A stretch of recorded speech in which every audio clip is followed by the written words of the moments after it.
Fucking John Meathead out here. Yeah. Like, wow, a whole world of magical and fascinating abilities. But what if I had a really good bonk stick? Yeah, but here's the And then thing. after With my how bonk hard? stick, I can hit people the second I hit the button. If I have magic, I have to sit there and wait to cast the spell. And that's fucking boring as shit. Yeah, no, that's kind of cringe. Please be advised, the following presentation is not intended for minors. I got some gear from that. How ugly am I going to be? Pretty ugly. Oh, is there like this system? Oh, I remember there was another MMO that I played. Ever heard of DC Universe Online? I have, yes. Dude, okay. I played the shit out of that game, okay? And you know what? I did not realize it was actually meant to be multiplayer until I reached the... What is it? I think it was level 30. And they're like, okay, and I'll go on raids, make your own secret base. I'm like, what? No, like, where's the main story? Come on, like, where's my friend Superman? We were like, we just beat up Lex Luthor. I remember they had like this system where you got an equipment piece, and then you immediately kind of unlocked its skin, so you could make yourself look however you wanted. Yeah. You didn't have to have the mismatched equipment. Is there like the same thing in Final Fantasy, or do you have to Final Fantasy XIV has a system called Glamour, which is exactly that. It can be a little... Like, it's very outdated. It's kind of annoying to use. What happened? Well... What's wrong with it? You need consumable items to do so. Are they like store exclusive? Nah, they're pretty cheap, and people can actually just like make them and sell them on the game's marketplace. That's good, because there are some companies that are like, hey, if you want to look a little bit cooler, or maybe you want a new color, it will just cost you up to 3 payments of $3.99. Man, now I'm thinking back about DC Universe. I actually had a lot of fun there. Like, I probably wasn't making a good character at all, but I don't know. I was young enough that I think it was essentially me manifesting my desire to make fucking fanfic, because I would start imagining like, what would my character do here? Yeah. What would she do? And then I was like tweaking here and there, and I made like 3 different characters. That's what I did with Warcraft. God, we are all the fucking same, dude. Nerds all do the same shit. It's a fucking hive mind. And that is also what I used to do with Ragnarok. Hey, but I mean, you know that. Like, God, there was so much role playing back in the day. It was so sick. We I just was like 12, and that was role-playing. the coolest thing. Like, no wonder we got into D&D. Right? It was literally just that. And it left like such a big impression on my goddamn brain. Like, to this day, I will occasionally just like stop and like just brainstorm shit about my very first character. It was a monk when I played Ragnarok, so now I'm very fond of any monk in MMOs because punching is like really, really cool. Well, hey, Final Fantasy XIV has a monk.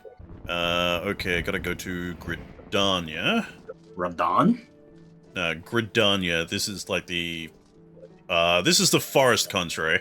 So this is where, like, archers and lancers and, white mages and such start the game. Okay, got it. Which classes, like... I'm assuming all of them are good to, play solo, but which one is, like, the easiest, I guess? Probably Warrior. Actually, yeah, it would be Warrior. There is a YouTube account out there that is going through the entire MSQ completely solo.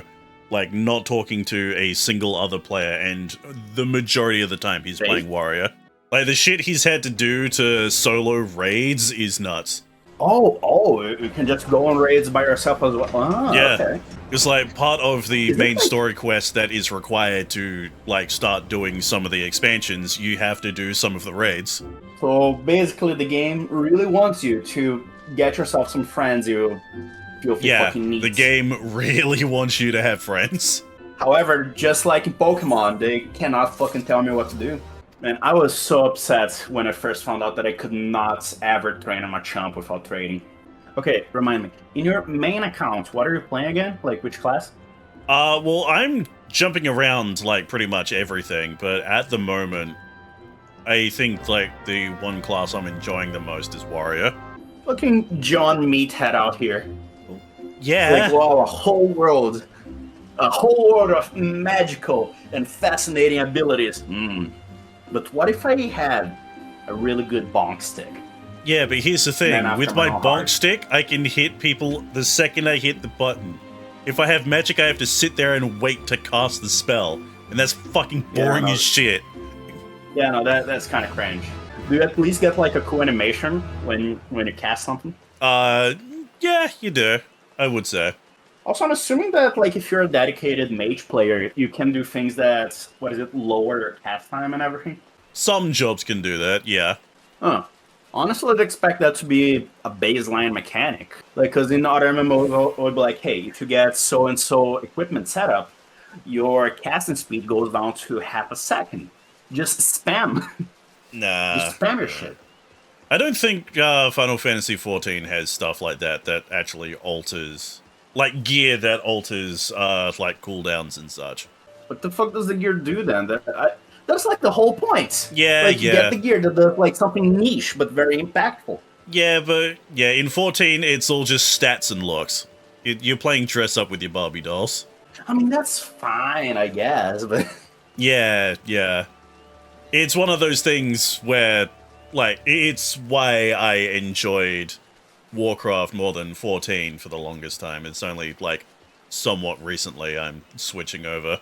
Now, to be fair, it's like I can see the appeal where, like, oh, you don't need to hunt for gear to get anything done, right? I can see how that is a good thing. On the other hand, like, I don't know, I kind of feel like something like that, like, maybe not the full, oh, you must grind this 1% drop to do anything. Like, that is not good, but I feel like it should be something. It's like, yeah, no, like, hey, you can go grind out some dungeons, and if you're lucky, you can get something really cool. Alright, next dungeon, Tamtara Deepcroft. Gonna fight some demons Other and than such. dungeons, what you got to do over there? Well, yeah, you do have, like, a whole bunch of quest lines and stuff, specifically the main story quest, which is what we're doing right now. It just happens to need me to go through dungeons. Specifically at the moment, I believe there's a summer event going on. So you can, like, go to the beach over at Costa del Sol and just do a whole bunch of, like, dumb beach shit. I think they have, like, water slides and shit, like, set up. I know there's, like, some kind of platforming challenge there. This game does not look designed for platforming at all. It's not. It's not set up for platforming at all, but it will have a collab with fucking Fall Guys for whatever reason. Oh my god, wait, that's kind of fucking funny. That's kind of fucking funny. It's real? Look it up. Dude, when Fall Guys first came out, I kept watching the videos, and honestly, it seems like a very fun, like, little party game. Yeah. Like, I could see no issues with it.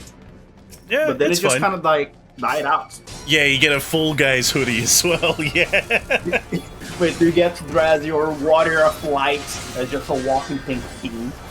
I don't think it goes that far, but that is pretty funny. Like, you can get, like, a whole bunch of, like, really weird outfits in this game as well. I have seen people, like, full-on, like, fursuits. You literally have, like, lion people there. What do you need fursuits for? Because we just make only a have lion. lion people. Yeah, that is something that really does annoy me about the races in Final Fantasy XIV, because, like, you have human, tall human, short human, buff human, human with scales, cat human, and then these lion people. And yeah, bunny people. I understand the issue. They're just humans with, like, a little bit of extra flavor. Like, especially coming from World of Warcraft, where it's like, yeah, you could play, you know, the typical human, elf, dwarf, and all that. Or you could play an orc, a minotaur, a fucking troll, a zombie. You can play all these different shit. And, like, coming to this where, like, everything is, like, some flavor of human is kind of boring. Do you still play Warcraft, or I have not played Warcraft for a very long time. Like, yeah... did the game just get boring? Yeah, WoW Classic is a thing, but, like, that's just not what I'm interested in. What were you into for like when you play Warcraft? Fucking good question. It's like, man, don't make difficult questions. Yeah. I think it was just like, you know, that thing that you were talking about before with like just role-playing your character. It's just, I just wanted to see where the story was going and like how I could, you know, just progress the character's story that, you know, my characters and all that. And it just wasn't fucking interesting. Did the Warcraft story, like, was it kind of built around your character, or did the game have a overall story? The game had an overall story. It's just after a while, that story kind of finished, and then they tried to make a new story, and that new story doesn't, like, just wasn't interesting. And they went a bit too hard too quickly as well. After everything, like, the first thing that they did when, you know, the quote-unquote, like, story from the RTS games was finished was, you know, the good old, like, faction war, the Horde versus the Alliance. Like, oh yeah, go back to what you know. And then the expansion after that is like... That's the classic. Yeah. That's what everyone knows about. Yeah, the expansion after that was straight up, hey, let's explore the afterlife. Like, that's a bit too much way too quickly. So when you say explore the afterlife, like literal land of the dead, and like the first place you go to is literally hell. Like, in my mind, that doesn't sound too bad, but also I have like an odd amount of context. Is this after, like, what is it, Throne of the Lich King? Because I know. Yeah, this is after Lich King. Yeah. Like, were you just following him to help, like, kick his ass again? Yeah. This is like a decade after the Lich King. It made the game's scope way too big too quickly. So, like, while we're just doing typical fucking faction war stuff, out of nowhere, oh, old gods, oh, here's the afterlife, everything we knew was a lie, here's how, like, the rules of the universe actually work. It's like, bro, I'm concerned about how I'm going to live my day-to-day life. I don't need to know how the afterlife in multiple universes work. Like, dude, I'm hungry, okay? 5 of my chickens were killed by wolves. Now I have to go out there and kill them. Like, what? Yeah, let me see. For my experience, like, yeah, back in Ragnarok, it's like, your character was essentially, like, just some dude who were mostly along for the ride. But the games weren't expanded, but you didn't necessarily have things that you had to do. Like, oh, what is it? Hey, baseline world, like, European fantasy, like, mixed with some Korean stuff, it's fine. But it was based mostly on Norse mythology, right? So in one of the earlier expansions, it's like, hey, some explorers found out that if you go on this specific place, like in this deep-ass jungle, you find a village. And in this village, there is like a small crack in the roots of the word tree. If you enter it, you can go to the land of the dead. But it was just like, oh, you had some stuff to do there. Like, there's new quest lines and such, but it's mostly for exploration. Like, that didn't fully change the way that the game expected you to play. Right? It's more like, hey, if you want to, there's this. Yeah, because with Warcraft, like, when it first came out, you were just some guy. You were literally just some guy. But as Warcraft kept, like, getting bigger and bigger with more expansions, you stopped being some guy and started becoming the champion of Azeroth. So you just kind of expected to do all of these, like, world-ending events. You just... Yeah, the game just expects you to be there and be a part of it. Like, in my personal favorite expansion of Warcraft, which was Legion, that expansion ended with us going to another planet. Like a literal other planet? Or like a literal another planet. We went to the planet Argus. I don't know why it's always so weird to me. It's like, oh, it's a fantasy thing. So no, you don't get to go to other planets. You go to like a different plane and such. I don't know why the concept of planet hopping is so weird to me in fantasy. It's so weird. Like, it feels so attached to sci-fi. Yeah, I know. Same. There's so many fantasy games that like I've seen like reviews for and shit from like on YouTube and all that. like from the PC days, like old PC gaming fantasy games, and they all happen to have some kind of like planet hopping fucking bullshit in it. God, what game was it that I saw? I think it was like one of the Might and Magic games. Like partway through the game story, you have to like swim to the depths of a lake, and apparently there's like a fucking spaceship there with like a 3D printer that makes laser rifles or some shit. It's like, what the fuck happened to this Magic, game? like, I know that those games got kind of fucking weird, and I know that because I got this story from the most reliable source, Paul. Have you ever seen the channel Seth? Yeah, no, you did. Yes.